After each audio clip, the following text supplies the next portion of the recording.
தமிழக பாஜக தலைவராகிறாரா நயினார் நாகேந்திரன் என்கிற கேள்வி எழுந்திருக்கிறது. பாஜகவினுடைய இன்றைய அடுத்தடுத்த அரசியல் நகர்வுகள் என்பது முக்கியத்துவம் வாய்ந்ததாக பார்க்கப்படுகிறது. இந்நிலையில் பாஜக தலைமை அலுவலகமான கமலாலயத்திற்கு வந்திருக்கிறார் மாநில தலைவர் அண்ணாமலை. இன்னும் சற்று நேரத்தில் வேட்புமனு தாக்கலும் தொடங்க இருக்கிறது. இந்நிலையில் நியூஸ் 18 தமிழ்நாடு தொலைக்காட்சிக்கு பாஜக மூத்த தலைவர் சட்டமன்ற உறுப்பினர் வானதி ஸ்ரீனிவாசன் பிரத்யேக பேட்டி அளித்திருக்கிறார். அதை பார்க்கலாம்.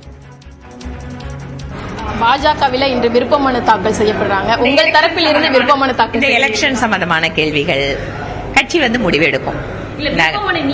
அதுதான் சொல்றேன், யார் விருப்பமனு யார் கொடுக்கணும், யாரெல்லாம் அதுல விருப்பம் இருக்காங்க அப்படிங்கறதுக்கு கட்சியில தனியாக ஒரு சிஸ்டம் இருக்கு. சம்பந்தப்பட்ட பொறுப்பாளர்களோட பேசலாம். அந்த மாதிரி எங்களோட எப்பவுமே இந்த கட்சி எந்த ஒரு குடும்பத்திற்கு உட்பட்ட கட்சி கிடையாது. மற்ற கட்சிகள் மாதிரி அங்க அப்பா தலைவர், அடுத்தது மகன் தலைவர், அப்புறம் பேரன் தலைவர், இதெல்லாம் எங்க கட்சியில கிடையாது. ஜனநாயக ரீதியாக எப்படி கட்சி முடிவெடுக்க வேண்டுமோ அந்த வகையில கட்சி முடிவெடுக்கும். தலைவர் பதவிக்கான விருப்ப மனுவை யார் தாக்கல் செய்வது என்பதை கட்சி தலைமைதான் முடிவு செய்யும் என வானதி ஸ்ரீனிவாசன் தெரிவித்திருக்கிறார். அந்த அடிப்படையில் சட்டமன்ற உறுப்பினராகவும் பாஜக மூத்த தலைவராகவும் இருக்கக்கூடிய நயினார் நாகேந்திரன் மட்டுமே தற்போது விருப்ப மனுவை பெற்று வேட்புமனுவை தாக்கல் செய்யும் பட்சத்தில் போட்டியின்றி அவர் மாநில தலைவராக தேர்ந்தெடுக்கப்படுவதற்கான வாய்ப்புகள் மிக அதிகமாக இருப்பதாக கூறப்படுகிறது. இந்நிலையில் தற்போது பாஜக தலைமை அலுவலகமான கமலாலயத்திற்கு வந்து சேர்ந்திருக்கிறார்கள் மாநில தலைவர் அண்ணாமலை மற்றும் இணையமைச்சர் எல் முருகன் ஆகியோர்.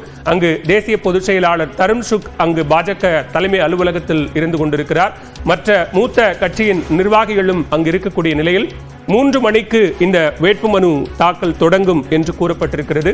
அதே நேரத்தில் கிண்டி நட்சத்திர விடுதியில் உள்துறை அமைச்சர் அமித்ஷாவினுடைய செய்தியாளர் சந்திப்பு நடைபெறும் என கூறப்பட்ட நிலையில் ஏற்கனவே காலை முதலே அவருடைய திட்டங்கள் மாற்றப்பட்டிருக்கக்கூடிய நிலையில 12 மணிக்கு நடக்கும் என்று கூறப்பட்ட செய்தியாளர் சந்திப்பு 2 மணிக்கு மாற்றப்பட்டது. 2:30 மணியை கடந்திருக்கக்கூடிய இந்த நேரத்திலும் இன்னும் செய்தியாளர் சந்திப்பு நடக்குமா என்கிற கேள்வியும் எழுந்திருக்கிறது. அதே நேரத்தில் பாஜக தலைமை அலுவலகமான கமலாலயத்திலும் பரபரப்பு கூடியிருக்கிறது.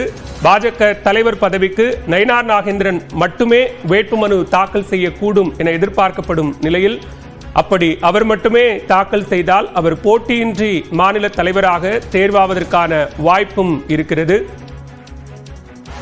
இன்னும் சற்று நேரத்தில் தனது வேட்புமனுவை தாக்கல் செய்ய இருக்கிறார் நயினார் நாகேந்திரன். நயினார் நாகேந்திரன் மட்டுமே வேட்புமனுவை தாக்கல் செய்தால் அவர் போட்டியின்றி பாஜக மாநில தலைவராக தேர்வாவதற்கான வாய்ப்புகள் இருக்கிறது. கமலாலயத்திற்கு வருகை தந்ததும் வழக்கத்திற்கு மாறாக வாயில் படியை தொட்டு கும்பிட்ட நயினார் நாகேந்திரனுக்கு கட்சியினர் உற்சாக வரவேற்பு அளித்த காட்சிகளையும் நம்மால் பார்க்க முடிந்தது. இந்நிலையில் பாஜக மாநில தலைவர் பதவிக்கு போட்டியின்றி நயினார் நாகேந்திரன் தேர்வாகிறாரா என்கிற சூழலும் உருவாகி இருக்கிறது. அதே நேரத்தில் கிண்டி நட்சத்திர விடுதியில் நடக்க இருக்கக்கூடிய செய்தியாளர் சந்திப்பில் இந்த காட்சி மாற்றங்கள் என்கிற ஒன்றையும் நாம் பார்த்துக் கொண்டிருக்கிறோம். காலையில் நேஷனல் டெமோக்ராட்டிக் அலையன்ஸ் NDA கூட்டணியினுடைய செய்தியாளர் சந்திப்பு என பின்னணி LED திரையில் போடப்பட்டிருந்த நிலையில் பின்னர் அது எந்த காட்சிகளும் இல்லாத நிலைக்கு மாற்றப்பட்டது. பின்னர் பாஜகவினுடைய கட்சி கொடி போடப்பட்ட திரையாக மாற்றப்பட்டு பின்னர் அது பாஜகவினுடைய செய்தியாளர் சந்திப்பு என்பதை குறிக்கும் வகையில் கட்சியினுடைய மூத்த தலைவர்கள் பிரதமர் நரேந்திர மோடி, உள்துறை அமைச்சர் அமித்ஷா மற்றும் தேசிய தலைவர் JB நட்டா, மாநில தலைவர் அண்ணாமலை உள்ளிட்ட புகைப்படங்கள் இடம்பெற்ற அந்த பின்னணி திரை என்பது மாற்றப்பட்டிருக்கிறது. அந்த பின்னணி திரையிலும் நயினார் நாகேந்திரனின் புகைப்படம் இடம்பெற்றிருப்பதும் மிக முக்கியத்துவம் வாய்ந்த ஒன்றாக பார்க்கப்படுகிறது. எனவே செய்தியாளர் சந்திப்பு தாமதம், அதே நேரத்தில் வேட்புமனு தாக்கல் செய்வதில் நயினார் நாகேந்திரன் மட்டுமே இருக்கிறார் என்கிற ஒன்றும் தற்போது புரிந்து கொள்ளக்கூடிய செய்தியாக இருக்கிறதா என்கிற கேள்வியும் எழுந்திருக்கிறது.